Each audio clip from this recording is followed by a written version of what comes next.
How to make a transparent watermark in Capcut PC.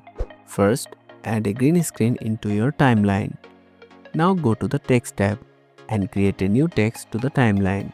Increase the text duration according to your video. Now edit the text. Then change the font and size to your preference. Scroll down, look for shadow. Click on it. Increase the opacity. Now select the both text and background layer. Now right click. Click on Create Compound Clip. Now import your video. Drag it to the timeline. Select the text layer. Go to the Video tab from the right side. Under the Remove Background tab, click on Chroma key. Click on green color with color picker. Increase the intensity. Position the layer. Resize with crop tool.